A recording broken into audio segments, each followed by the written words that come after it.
सदगुरु कबीर साहब की अपने जीवन को सहज बनाएं। जिसने पाई सहज जीवन की झलक, उसकी मिट गई सकल संसार पाने की ललक। यथार्थ में जिसके जीवन में सहजता की झलक आ जाती है तो उसके जीवन में बनावट मिलावट दिखावट सब खत्म होकर के आत्मा के तल पर जीवन हो जाता। मन की गुलामी और इंद्रियों की गुलामी हट करके आत्मा के तल पर जीवन हो जाता। तो आत्मा के तल पर जिया हुआ जीवन सहज जीवन होता। सहज दुलीचा डार। अगर ज्ञान के हस्ती पर और सहज जीवन का दुलीचा डाल करके हम जीवन का सफर तय कर रहे हैं तो सदगुरु क्या बताते हैं? स्वान रूप संसार है भूख न दे झक मार। कितनी इंपॉर्टेंट बात करते। ये संसार तो कुत्ता के रूप में है, भौं भौं भौं भौं करना है इसे। आप कुछ भी करिए, कबीर साहब ने एक बात कही है, दुनिया में बाबा ना गुजारो काऊ ढबस है। दान करें तो दानी बतावत और ना करें तो सूम बतावत। अगर कोई आदमी थोड़ा दान करने लगे, हाँ भैया वो तो बहुत बड़ो दानी बन, तो बहुत बड़ो दानी होएगा वो। और जब नहीं करते हैं तो कहते हैं वो तो बहुत मक्खी चूस। तो हमें भी अपने जीवन का एक स्मरण याद है। विद्यार्थी जीवन में ही लोग हमें महात्मा महात्मा बाबा बाबा कह कर के करने लगे थे और संतों के साथ रहने का सौभाग्य भी मिला था।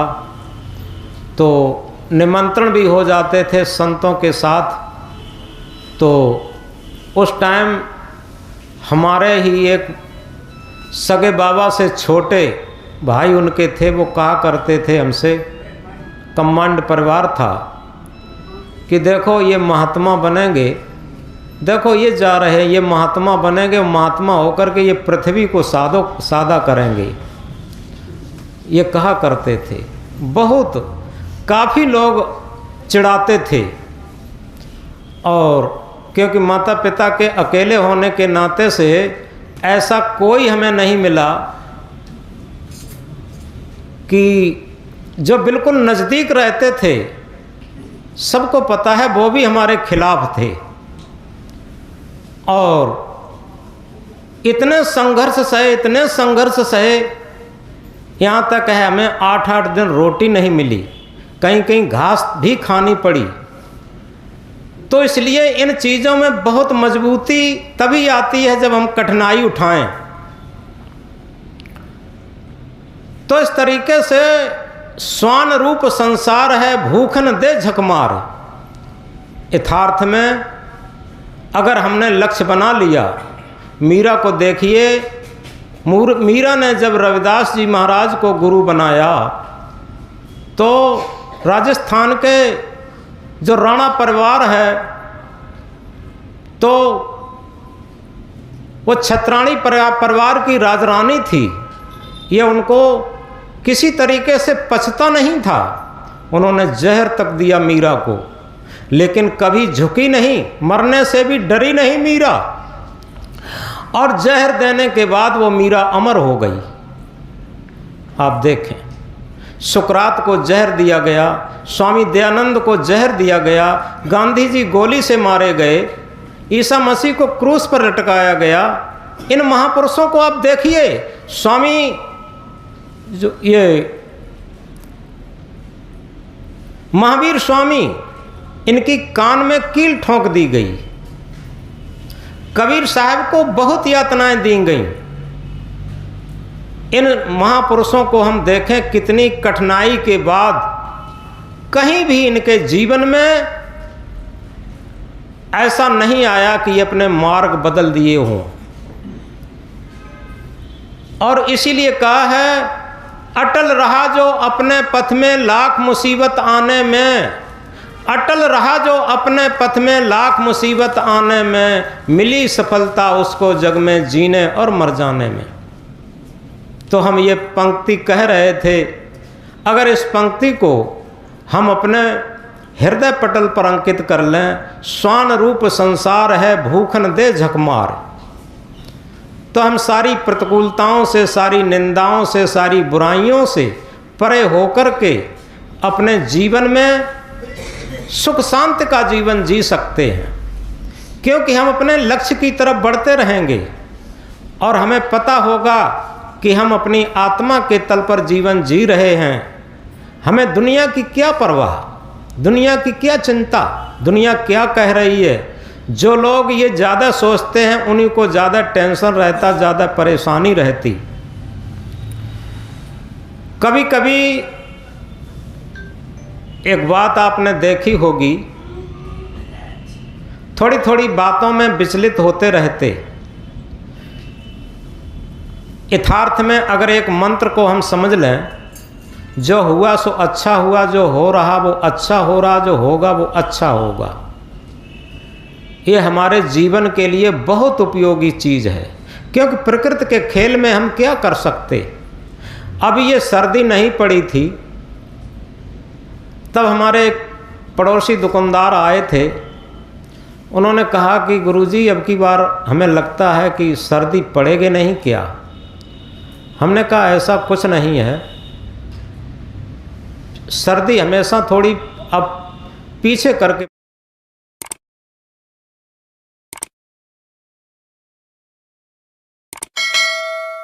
पड़ती है और सर्दी तो पड़ेगी। अब कितनी पड़ेगी ये तो प्रकृति का खेल है। अब जब सर्दी बहुत पड़ी, अब क्या लोग सब कहते हैं। अभी जलेसर से एक फ़ोन आया था सुबह कि गुरुजी हमारी 60-65 की उम्र हो गई है और हमारे जीवन में इतनी सर्दी एक साथ कभी नहीं पड़ी। अब जब सर्दी पड़ी तब भी परेशानी, अब सर्दी न पड़े तब भी परेशानी।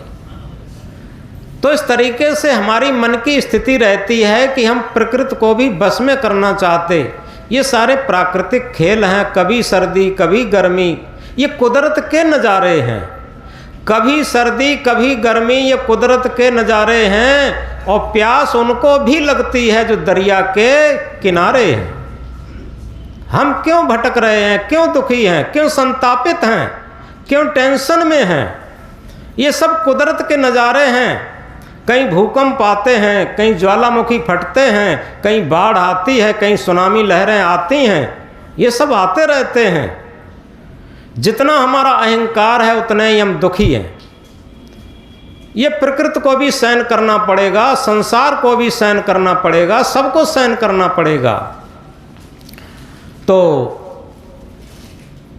एक उदाहरण से समझेंगे। एक सच्ची घटना। एक मंत्री थे। मंत्री को सुबह रात 8 बजे घड़ी से दिल्ली के फ्लैट पर उड़ कर के उन्हें बाहर जाना था, विदेश में। तो उनकी बुकिंग हो चुकी थी। ड्राइवर से शाम को बता दिया था कि दिल्ली तक का 1 घंटे का टाइम था। तो उन्होंने कहा कि तू जल्दी आ जाना, समय से हम पहुंच सकें। अब संयोग से क्या हुआ, ड्राइवर 5 मिनट लेट हो गया। ड्राइवर 5 मिनट लेट हो गया। अब मंत्री गाली बकना शुरू कर दिए। अब ड्राइवर बेचारा नौकर है, सुनता रहा। और वो बाबूजी गाड़ी कार पर बैठ करके जैसे ही एयरपोर्ट पर पहुँचे और वेटिंग रूम में पता लगाया तो ठीक 5 मिनट घड़ी से फ्लाइट पहले उड़ चुका था। उनके पहुंचने से पहले विदेश के लिए फ्लाइट उनकी उड़ चुकी थी। अब एकदम बड़बड़ाते हुए टेंशन बहुत बढ़ गया, पसीना आ गया और उसे थप्पड़ भी तान दिया ड्राइवर को और ये कहा तेरी वजह से ये मेरा फ्लाइट उड़ा और मेरा सब योजना मेरी धूमिल पड़ गई। तमाम उल्टी सीधी कहते रहे। शाम को चले आए, बेचारा चुपचाप सुनता रहा। सुनने के बाद उधर वो भी मंत्री जी टेंशन में, उधर ड्राइवर भी इतनी गालियां सुना कि वो भी टेंशन में। जब दोनों टेंशन में जब सवेरा हुआ, उन मंत्री जी ने नौकर से चाय मंगवाई और चाय के साथ नौकर पेपर लेके आया। तो पेपर के मुखपृष्ठ पर सबसे पहले ये पढ़ा कि दिल्ली से जो 8 बजे फ्लाइट अमेरिका के लिए उड़ा था वो रास्ते में क्रूज हो गया और उसमें शायद 2-3 ही यात्री बचे, बाद बाकी सब खत्म हो गए। अब जैसे ही उस सूचना को पढ़ा अखबार में, खुशी से उछल पड़े एकदम और गदगद हो गए। मन प्रसन्न हो गया कि वो ड्राइवर नहीं, वो तो देवता, वो तो भगवान हो गया। कि अगर कल 5 मिनट लेट ना होता तो उसी हवाई जहाज में हम भी मर जाते, क्रूस हो जाते, जल जाते। अब उसे जल्दी एक नौकर को भेज करके ड्राइवर को बुलाया। अब बेचारा और घबराया कि पता नहीं आज क्या मुझे सज़ा मिले।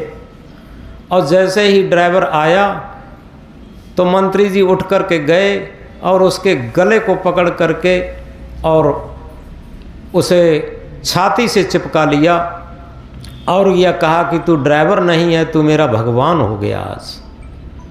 क्योंकि अगर तू कल 5 मिनट लेट ना होता तो उस हवाई जहाज में मैं भी सवार होता तो मैं मर जाता। अब बताओ, एक ही परिस्थिति है, एक जगह कितना दुख है और फिर एक जगह कितना सुख है।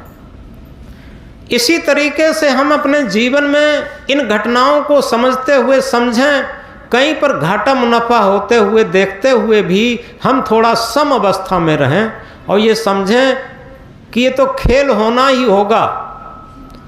ये घाटा मुनाफा छोटी चीज़ें हैं, लेकिन सबसे घाटा मुनाफा ये है कि हमारे जीवन की स्थिति जो बदलती रहती है, हम टेंशन में चले जाते, गाली फक्कड़ देने लगते, ईर्ष्या में चले जाते, निंदा बुराई करने लगते, हमारे अंदर दुर्गुण आ जाते, दूसरे पर हावी हो जाते, हमारा स्वार्थ इतना बलवती हो जाता कि अपनी स्वार्थ की हविस में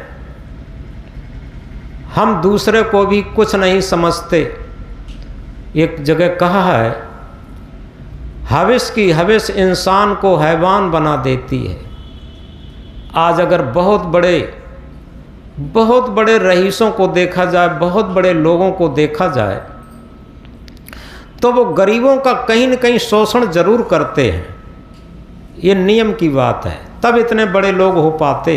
अगर गरीबों का शोषण नहीं करते तो इतने बड़े लोग नहीं हो पाते। कहीं आप लोगों ने खेरे देखे होंगे, बड़ी ऊंचे ऊंचे टीले और खेरे, पुराने खेड़े हैं। तो खेड़े ऐसे ही नहीं बने, कहीं न कहीं ज़मीन में पहले गड्ढा खोदे गए, वहाँ से मिट्टी उठा करके उन खेड़ों को ऊंचा किया गया, तब खेड़े बनते हैं। ऐसे ही बहुत पैसे वाले लोग, बहुत पूंजीपति लोग कहीं न कहीं गरीबों का शोषण जरूर करते हैं, तब इतने बड़े हो पाते। तो ये शोषणवाद मानवता का गला घोंटता है और ये स्वार्थ लिप्सा, ये मन की हविस जीवन में क्या क्या नहीं कराती। इसलिए इन सारी चीज़ों से बच कर के हमें एक सहज जीवन जीना है। हम दूसरा उदाहरण समझें। एक राजा था और राजा का एक मंत्री बहुत ही होशियार था, लेकिन हर बात पर यह कहा करता था, चलो जो हुआ सो अच्छा हुआ। उसने तकिया कलाम उसका बन गया था। एक दिन क्या हुआ, और जो उस राजा इसी बात पर खुश होकर के राजा उसे मंत्रियों का प्रधानमंत्री बनाए हुए था और नीचे के मंत्री जितने थे वो सब उससे जलते थे। तो एक दिन क्या हुआ, राजा सेब छील रहे थे चाकू लेकर। उनके मन में आया, वैसे नौकर चाकर बहुत रहते हैं, सेवक बहुत रहते हैं, लेकिन मन में आया, चाकू उठाया और सेब उठाया, छीलना शुरू कर दिया। कभी छेला, सेब छीला हो तो छील सकें। जैसे इस सेब छीलना शुरू किया, चाकू फिसल गया और राजा की उंगली कट गई। जैसे उंगली की कट गई एकदम खून निकला। राजा चिल्लाए, मंत्री भागे, मंत्री भागे, सबने एकदम खून पहुँचा और बीटाडीन लगा करके और तुरंत पट्टी वगैरह कर दी उनकी और पट्टी बांध दी। और वो मंत्री नहीं आया था तब तक ये घटना घट गई थी। और जैसे ही वो मंत्री आया तो और मंत्रियों ने पहले से मीटिंग कर रखी थी कि आज देखो एवज निकालते हैं।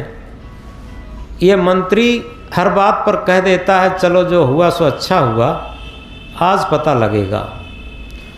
तो जो पहले मंत्री आ गए थे, छोटे मंत्री लोग, वो बड़ी शोक संवेदना की तैयारी में थे। तो जैसे ही वो मंत्री आया बैठा, अन्य मंत्री खड़े होकर के दो एक उनमें से बोले कि भाइयों आज बहुत बड़ी शोक की बात है, आज हमारे राजा साहब की उंगली कट गई है, इसलिए हम आज हार्दिक शोक मनाते हुए आज की कार्रवाई को स्थगित करेंगे, क्योंकि हमारे राजा साहब की उंगली कट गई है। हम लोगों को आज बहुत हार्दिक दुख है। और इस बात का दूसरे मंत्री ने अनुमोदन किया कि ठीक है भाई, हम लोग सब दुखी हैं, हृदय से व्यथित हैं कि राजा साहब की उंगली कट गई। एक एक करके वो 3-4 मंत्री थे, सबने अनुमोदन किया। और इसके बाद जो हेड मंत्री था, प्रधानमंत्री था, वो खड़ा हुआ, उसने कहा चलो जो हुआ सो अच्छा हुआ, कि उसने तकिया कलाम बना लिया था। अब अन्य मंत्रियों ने कहा कि देखिए राजा साहब, आप इन्हें सर्वश्रेष्ठ मंत्री मानते हैं और इन्होंने कहा जो हुआ सो अच्छा हुआ, इन्हें खुशी हो रही, हम लोगों को कष्ट हो रहा, हम लोग हृदय से रो रहे। राजा तो कान के कच्चे वैसे ही होते हैं, आज के मंत्री लोग चमचा लोगों की ज़्यादा मानते हैं, जनता की कहाँ सुनते, चमचा लोगों की सुनते हैं। तो राजा कान के कच्चे थे, उन्होंने कहा बात तो ठीक है, जैसे हम हेड मंत्री बनाए हैं और ये कहता जो हुआ सो अच्छा हुआ। तुरंत राजा ने क्रोधावेश में आकर के कहा चलो तुरंत बर्खास्त, एकदम सस्पेंड। अब वो मंत्री क्या कहता है, चलो जो हुआ सो अच्छा हुआ। उसने बोरिया बिस्तर समेटा और चला गया घर पे। कोई टेंशन नहीं, नो टेंशन, चलो जो हुआ सो अच्छा हुआ। अब दूसरे दिन क्या होता है कि राजा शिकार खेलने के लिए गया। और राजा क्या गया, उसके और मंत्री जो थे उन्हीं में से प्रमोशन करके एक मंत्री को बनाया उसकी जगह पर। वो मंत्री साथ में और कुछ नौकर साथ में जंगल में, और वो मंत्री अनट्रेंड था। किसी तरीके से मंत्री और नौकरों का साथ छूट गया, राजा अकेला रह गया। जब राजा अकेला रह गया, अब वो भटकता है अपने घोड़े पर सवार होकर के, उसे रास्ता नहीं मिल रहा। और तब तक क्या हुआ कि राजा अपनी सरहद को पार करके दूसरे राजा की सरहद में पहुंच गया। जंगल ही जंगल रास्ता भटकते भटकते उधर क्या था, 3-4 जल्लाद घोड़ों पर सवार होकर के आए, उस राजा को घेर लिया और घेर करके कहा कि मिल गया मिल गया मिल गया, ऐसे कहा। अब राजा सोचते हैं क्या मिल गया क्या मिल गया, उसको पकड़ लिया आकर के। उसने बहुत कहा कि भाई हम भी तो एक राजा हैं। उसने कहा कुछ नहीं, आप मेरे राजा की सरहद में पकड़े गए और आपको पकड़ के ले जाया जाएगा, और हमारे राजा के यहाँ एक बहुत बड़ा फंक्शन है। आज के फंक्शन में हमारे राजा साहब वो जो एक देवी की पूजा करते हैं, उन पर जिंदा आदमी की बलि चढ़ाई जाती है और आपकी बलि चढ़ाई जाएगी। अब राजा की सांस नीचे को नीचे, ऊपर की ऊपर। अब क्या करें, जल्लादों के हाथ में पड़ गए। अब राजा को ले जा करके सबसे पहले नहलवाया धुलवाया। राजा तो समझ गए कि अब तो जान गई, लेकिन जो सबसे बड़ा पुजारी था उसने राजा को एक तरफ से उसकी डॉक्टरी की, तो डॉक्टरी में देखा क्या, उंगली कटी हुई थी। तो राजा को एक चांटा लगाया और भगा दिया, ये तो कहीं चढ़ा हुआ है, ये नहीं चढ़ाया जाएगा। तो जान बची, लाखों पाए। राजा भागते हुए आए, अंडरवियर कच्छा पहने थे और भागे हुए आए किसी तरीके से, भागते भागते, क्योंकि विपत्ति में दम बढ़ जाती है। उन्हें कोई रास्ता मिला, रास्ता पूछते पूछते वो अपने राज्य की रास्ता पर पहुँचे और जैसे ही राजमहल में प्रवेश किए और वैसे ही एकदम उल्टे सीधे कपड़े पहने, सबसे पहले गद्दी पर बैठे और नौकर सिपाहियों को आज्ञा दी कि शीघ्र जाओ, जो हमने मंत्री सस्पेंड किया था उसे बुला के लाओ। अब सिपाही लोग गए, जो मंत्री सस्पेंड कर दिया था, नौकरी से निकाल दिया था, उसे बुला के लाते हैं। बुला के लाए और जैसे वो अभी मंत्री की कथा नहीं सुनाई थी, वो नौकर से मिला हाव भाव से, इसी तरीके से राजा साहब उठे और उस मंत्री को गले से लगाया और बहुत आंसू छलके और ये कहा कि मैंने बहुत गलत काम किया, तुम्हें निकाल करके मैं पश्चाताप करता हूँ। और तुमने जो बात कही बहुत मोस्ट इम्पोर्टेंट थी, तुमने कहा था कल कि जो हुआ सो अच्छा हुआ, आज मेरी उंगली न कटी होती तो हमारी जान चली गई होती, ये कहा। अब राजा गद्दी पर बैठ जाते हैं, सारे मंत्रिमंडल बैठा है और वो मंत्री भी बैठे हैं। राजा ने एक प्रश्न किया कि मंत्री चलो ये तो बात समझ में आ गई कि मेरी उंगली कटी थी और आपने कहा था चलो जो हुआ सो अच्छा हुआ, उंगली न कटी होती तो हम वहाँ देवी पर चढ़ गए होते अमुक राजा के यहाँ रास्ता भ्रमण भूलने के बाद। लेकिन जब तुम्हें सस्पेंड किया तो तुमने ये कहा कि चलो जो हुआ अच्छा हुआ, लेकिन ये बात नहीं समझ में आई, तुम्हारी नौकरी छूटी, सस्पेंड कर दिया, तो तुमने कैसे कहा, तुम्हारी बात अच्छी कैसे हो सकती है, ये बात समझाओ। तो मंत्री ने कहा देखो राजा साहब, ये एक महामंत्र है, कारण कार्य की व्यवस्था है, ये आपके लिए हमारे लिए नहीं, ये सारे विश्व के लिए, भूमंडल के लिए है। क्यों? सबसे बड़ी बात यह है कि अगर आप हमें सस्पेंड न करते और कल आपके साथ हम जाते, आपके साथ जब हम जाते तो वो मंत्री अनभिज्ञ था, आपका साथ छोड़ दिया, लेकिन हम तो साथ छोड़ते नहीं। हम आप साथ साथ होते और आपकी उंगली कटी थी तो आप तो बच जाते, मेरी तो उंगली कटी नहीं तो हम चढ़ जाते देवी पर, इसलिए हमें सस्पेंड किया, वो भी अच्छा हुआ। तो याद रखें इन बातों से, ये सारे उदाहरण, सारी सच्ची घटनाएं इसलिए आपके सामने प्रस्तुत किए जाती हैं कि हम ये चिंता टेंशन न लें, क्योंकि ये प्रकृति हमारे बस में नहीं है। ये सारे प्राकृतिक खेल कारण कार्य की व्यवस्था है। जैसे कारण होते रहेंगे वैसे कार्य होते रहेंगे। आप इस बात को गहराई से समझें। तो हम कह रहे थे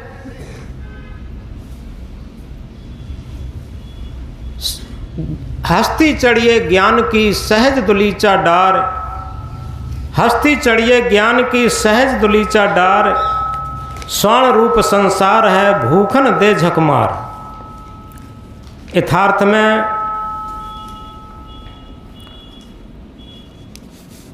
ये संसार जो है स्वर्ण रूप है, ये तो भूखेगा।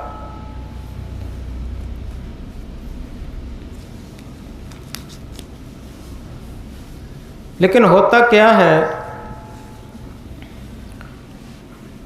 इन चीज़ों से लोगों को नीरसता रहती है। सदगुरु क्या समझाते हैं, राग रंग में दुनिया रीझे चटक मटक में नारी, राग रंग में दुनिया रीझे चटक मटक में नारी, और भाव भगत में साधु रीझे तीनों निपट नारी। राग रंग में दुनिया रीझ है, दुनिया सब राग रंग में रीझ रही है। चटक मटक में नारी, यथार्थ में नारी जात चटक मटक में रिझती है और सीधा साधा सहज, वो कहते हैं चतुराई चौपट करे,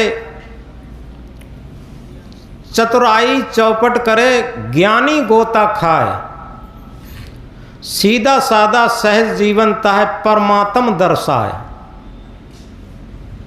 यथार्थ में जितना हम चतुराई करते हैं, हमें लगता है दुनिया से छिपा करके हम बहुत चतुर चालाक हो गए, लेकिन ये कुछ नहीं। हम अपने आत्मा से कुछ भी नहीं छिपा पाएंगे, अपने सत्य आत्मा रूपी सद्गुरु से कुछ नहीं छिपा पाएंगे। और ज्ञानी गोता खाए, ज्ञानी जो केवल ज्ञान की उधार बातें लेकर के याद करके और उनका अहंकार करता है, वो तो निश्चित ही गोता खाएगा। सीधा साधा सहज जीवन ताहे आत्म पद दर्शाए। यथार्थ में वही जो हमने कहा था कि बनावट मिलावट दिखावट से अलग जिसका सहज जीवन है, उसे अपने व्यवहार में भी अपना आत्मा का तल दिखाई देता, क्योंकि उसका सारा आत्मा के तल पर ही व्यवहार होता। तीसरी साल होगी बाराबंकी में जो केरल के राज्यपाल मोहम्मद आरिफ खान जी आए थे। उन्हें वैसे नाम से लोग जान सकते हैं ये मुसलमान थे, लेकिन देखने से ये मालूम पड़ते थे, तिलक भी लगाए थे, लगता था ये कोई पुजारी या पंडित होंगे, ऐसा लगता था उनके चेहरे मोहरे से। तो जब उन्होंने प्रवचन किया था, एक बड़ी महत्वपूर्ण बात कही थी। लोग धर्म मंदिर में खोजते हैं, लोग धर्म मस्जिद में खोजते हैं, लोग धर्म गिरजाघर में खोजते हैं, लोग धर्म तीर्थ व्रत में खोजते हैं, लोग धर्म मूर्ति में खोजते हैं। उन्होंने कहा धर्म तो हमने देखा था बहुत पहले देहात में, जो गरीब लोग आपस में, किसान लोग आपस में बैठ करके बात करते थे, तो लोग कहा करते थे कि हृदय के तराजू पर तौल करके व्यवहार करो, हृदय के तराजू पर तौल करके न्याय करो। जब हृदय के तराजू पर तौल करके न्याय होगा, हृदय के तराजू पर तौल करके व्यवहार होगा, ये सच्चा धर्म होता। ये धर्म है, ये सच्चा धर्म है। ये कोई पोथी पत्रा का धर्म नहीं है, ये हृदय का धर्म है और मानवता का सच्चा धर्म यही है। तो इसलिए इसमें जितनी सहजता आ जाए, इसमें चतुराई काम नहीं करेगी। तो राग रंग में दुनिया रीझे, चटक मटक में नारी। टाइम कितना हो गया? 5 मिनट का है।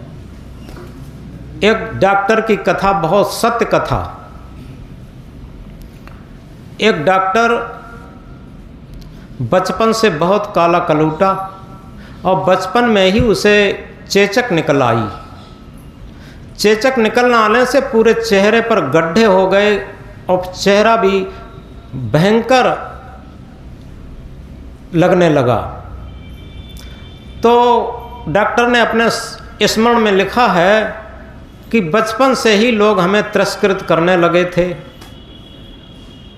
कलूटे कलूटे कहते थे, और बाद में हमें जब एकांत में लगा सब लोग हमें तिरस्कृत करते हैं, तो उन्होंने एक बात अपने अंदर पैदा हुई उनके अंदर कि क्यों न हम पढ़ लिख करके मेहनत करके कोई अच्छी जगह प्राप्त करूं। तो उन्होंने पढ़ाई में बहुत मन लगाया और पढ़ने के बाद वो एक अच्छे डॉक्टर बने, और डॉक्टर बनने के बाद जब उनकी प्रैक्टिस शुरू हुई तो एक प्रसिद्ध डॉक्टर बने। तो मरीज लोग उन्हें एक देवता के रूप में देखने लगे, क्योंकि गरीबों को भी वहाँ इलाज मिलता था। और इसके बाद क्या हुआ पढ़ने के टाइम ही एक लड़की जो उनके साथ ही पढ़ती थी, उस कॉलेज में 4000 विद्यार्थी थे, लड़का लड़की। तो जिस लड़की से उसकी शादी हुई थी तो बहुत सुंदर थी, हजारों में एक महिला।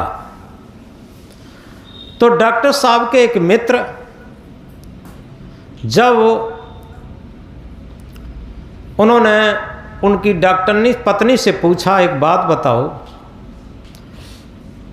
तुम्हारी शादी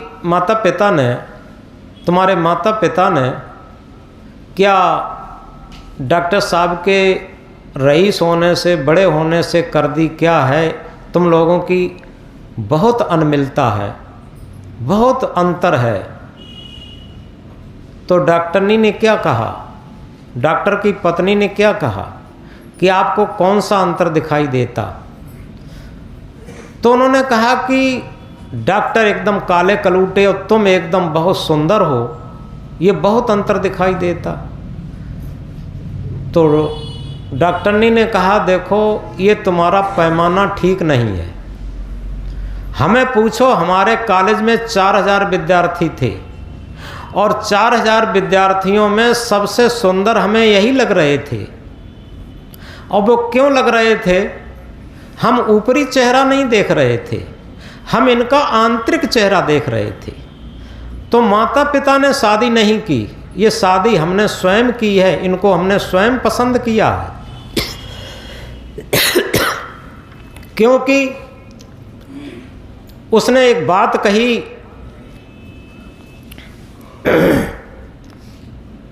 जिसमें सीरत नहीं है सूरत फजूल है, जिसमें सीरत नहीं है सूरत फजूल है, जिस गुल में बू नहीं है कागज का फूल है।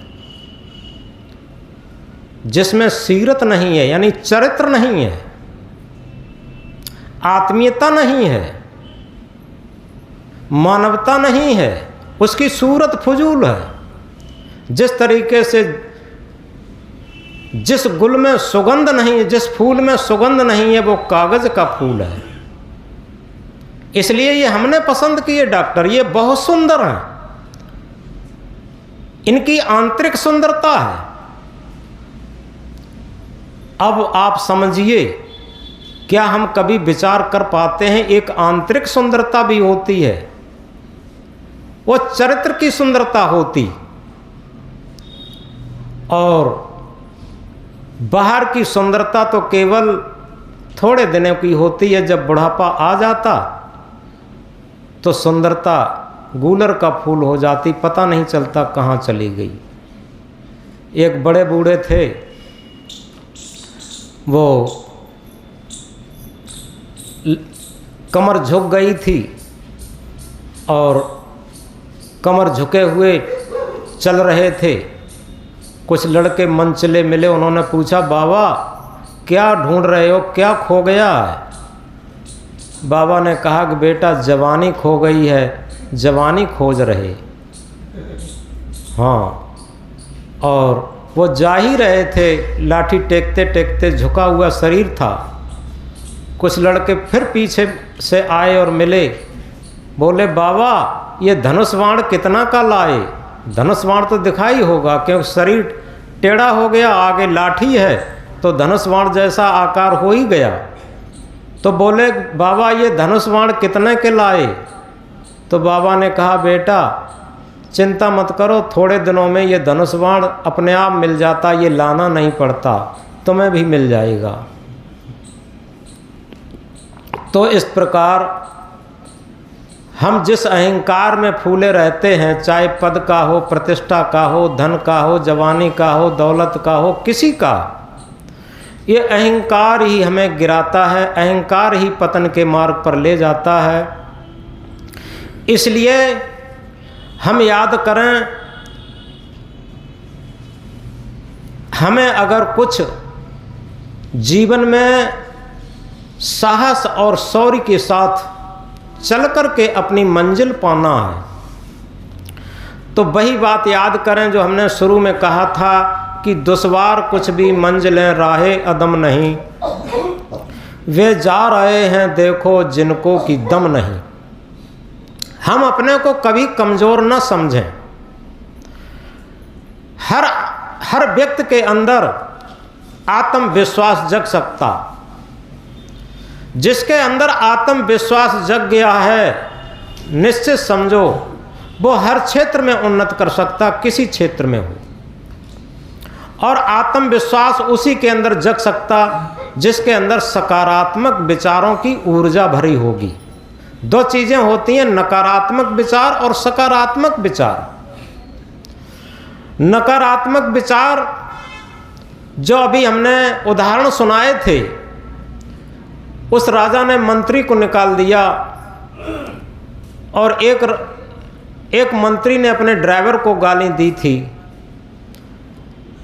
तो ये सब नकारात्मक विचारों की ऊर्जा से जो ज़्यादा भरा होता है, वो छोटी छोटी गलतियों को उभार करके बहुत बड़ा तिल का ताड़ बनाता रहता।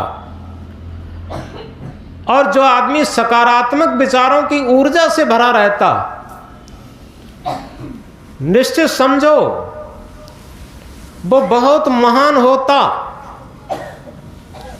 वो छोटी छोटी गलतियों को नज़रअंदाज करते हुए, उसकी तारीफ करते हुए और उसे आगे बढ़ने का अवसर देता। हम तो जहाँ भी जाते हैं माताएं भोजन बनाती हैं। अब क्या होता है, करीब दो साल से ज़्यादा हो गई है, पूड़ी खाना बंद कर दिया। तो रोटी बनवाते हैं तो हमको हमेशा छोटी रोटी पसंद रहती, लेकिन कहीं कहीं बहुत बड़ी रोटी बना देती, लेकिन तब भी हम तारीफ़ कर देते। और जब तारीफ़ कर देते हैं तो अगली बार फिर सही होने लगती। इसी तरीके से हम परिवार में एक बात सीखें कि हम हमेशा किन किन न करते रहें। जिसके अंदर साहस शौर्य है उसकी तारीफ़ करें, जो कर्तव्य परायण है उसकी तारीफ़ करें, जो सेवा परायण है उसकी तारीफ़ करें, तो वो और कर्तव्य परायण हो जाएगा, और सेवा परायण हो जाएगा, और कर्तव्यनिष्ठ हो जाएगा। इसलिए जिन परिवारों में एक दूसरे की तारीफ़ करते हुए, गुणों का बखान करते हुए आपस में बैठ करके तालमेल रखना जानते हैं, और कभी भी किसकी गलती कहना चाहो तो उसके अकेले में बैठ करके उसकी गलती कहो, तो उसमें सुधार भी आता है। तो इस प्रकार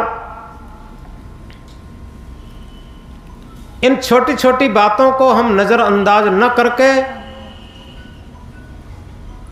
अपने जीवन को महानता की तरफ ले जाने के लिए, भक्ति की तरफ ले जाने के लिए अपने अंदर साहस और शौर्य बनाए रखें। यथार्थ में फिर हमें क्या लगेगा, आज का विचार बहुत लिखने लायक है, पढ़ने लायक है कि सारी जमीन पर, ये भूमंडल पर स्वर्ग उतर आया। जितने भी प्राणी मात्र हैं वह सब हमारे हैं, हम सबके हैं। और कबीर साहब का एक महामंत्र अपने हृदय से प्रस्फुटित होने लगेगा, क्या? घाव काहे पर घालों, जित देखो तित प्राण हमारो। हम किसे चोट पहुंचाऊं, किसकी निंदा करूं, किसकी बुराई करूं? जिधर देखता हूं उधर ही हमारा प्राण प्यारा दिखाई देता, परमात्म स्वरूप दिखाई देता, आत्म स्वरूप दिखाई देता। और जब इस तरीके से हमारे भाव बनने लगते हैं तो आप देखेंगे कि हमारे अंदर से धर्म प्रस्फुटित होने लगता, मानवता प्रस्फुटित होने लगती। और इसी के साथ जो हमने शुरू में कहा था, बहुत महत्वपूर्ण बात, हस्ती चढ़िए ज्ञान की सहज दुलीचा डार, हस्ती चढ़िए ज्ञान की सहज दुलीचा डार, स्वान रूप संसार है भूकन दे संसार। इस महामंत्र को हम अपने जीवन का एक आधार स्तंभ बना करके चलने लगेंगे और हम टेंशन फ्री हो जाएंगे, दुख फ्री हो जाएंगे। सारा दुख भी सुख में बदलने लगेगा अपने आप, क्योंकि जितने हमारे पॉजिटिव विचार, पॉजिटिव थिंकिंग होती जाएगी, सकारात्मक विचार होते जाएंगे, उतना ही हमारा जीवन महान बनता चला जाएगा। आप कहीं भी रहें, हमारे सकारात्मक विचार होते रहें।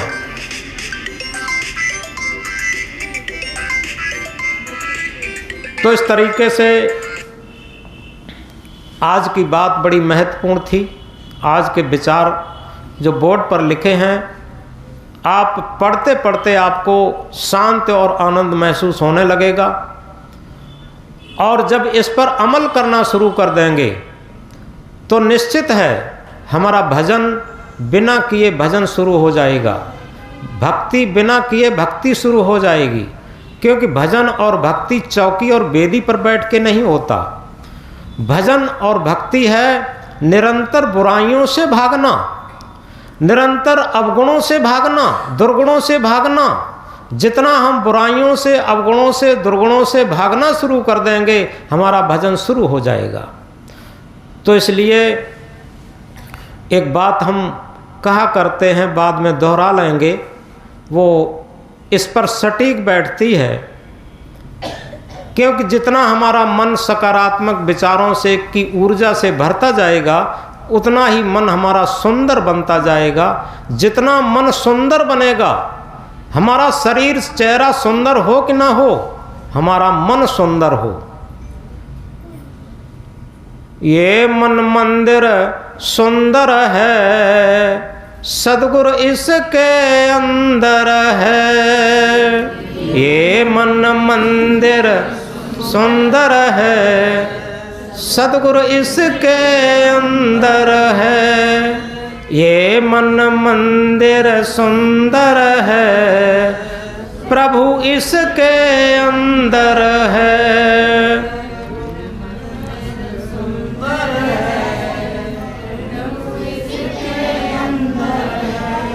एक घड़ी आदि घड़ी आदि में पुण्य आदि, कबीर संगत साध की कटें कोट अपराध। हमारे मन सुंदर बनने से हमारे पिछले किए हुए कुसंस्कारों का खात्मा होता। इस बात को गहराई से समझें। ये सत्संग की प्रणाली इसीलिए बनाई गई, कीर्तन की प्रणाली इसीलिए बनाई गई, ये सारी चीज़ें इसीलिए हैं। ये मन मंदिर सुंदर है, प्रभु इसके अंदर है।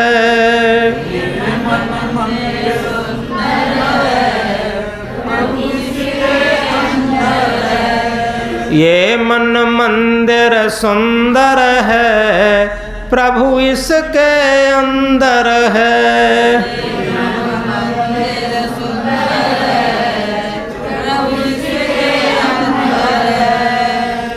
अंत में एक बात कह करके बात बंद कर रहे। फूल बनकर मुस्कुराना जिंदगी है, फूल बनकर मुस्कुराना जिंदगी है। मुस्कुराकर गम भुलाना जिंदगी है, मुस्कुराकर गम भुलाना जिंदगी है। जीत कर मुस्कुराए तो क्या हुआ, जीत कर मुस्कुराए तो क्या हुआ। हार कर भी मुस्कुराना जिंदगी है, हार कर भी मुस्कुराना जिंदगी है। एक बहुत इम्पोर्टेंट बात कही जाती है, पुराने समय से कही जाती है, हारे हरपुर जात हैं, जीते जमपुर जाएं। और इसी तथ्य पर यह है, जो निरंतर अपने को हार मानता रहता, कोई आदमी जिद्दी है, अहंकारी है, उससे हार जाना बेहतर है। और जितना हम हार मान करके और अपने को अहंकार शून्य बनाते रहेंगे, उतने ही सद्गुरु के दरबार में प्रवेश करते रहेंगे, उतने ही सद्गुरु के प्यारे होते रहेंगे। और इसीलिए आज कुलदीप ने एक भजन गाया था, कितना सुंदर था। दुनिया से जब मैं हारा तो आया गुरु के द्वार, यहाँ से जो मैं हारा तो कहाँ जाऊँगा सरकार। दुनिया से जब हार खा जाते हैं हम, तभी तो सद्गुरु के द्वार में प्रवेश करते हैं। और इसका आध्यात्मिक अर्थ है, मन इंद्रियों से जब हम बिल्कुल हार जाते हैं तो निश्चित है आत्मा रूपी सद्गुरु पर हमारा मन टिकता है। ये मन जब तक मन इंद्रियों और सांसारिकता की गुलामी में रहता है, तब तक वो भक्ति में कहाँ टिक पाता। ये आध्यात्मिक अर्थ भी इसका बहुत सुंदर है। ये मन जब दुनिया से हार करके, थक करके, उदास हो करके, नीरस हो करके, चाहे तुलसीदास को देख लीजिए, चाहे मीरा को देख लीजिए, चाहे सबरी किसी को देख लीजिए, ये दुनिया से जब हारे और तभी सदगुरु के द्वार में प्रवेश पाए, तभी सत्य के दरबार में प्रवेश पाए, तभी आत्म परमात्मा के दरबार में प्रवेश पाए। इसलिए ये बात याद रखें कि जीत कर मुस्कुराए तो क्या हुआ। हमने बहुत बड़ी हवेली बना ली, हमने बहुत बड़ा पद प्रतिष्ठा कर ली, ये जीतना हुआ, इसमें तो अहंकार और बढ़ रहा है। जीत कर मुस्कुराए तो क्या हुआ, हार कर भी मुस्कुराना जिंदगी है, हार कर भी मुस्कुराना जिंदगी है। बोलो सदगुरु कबीर साहब की।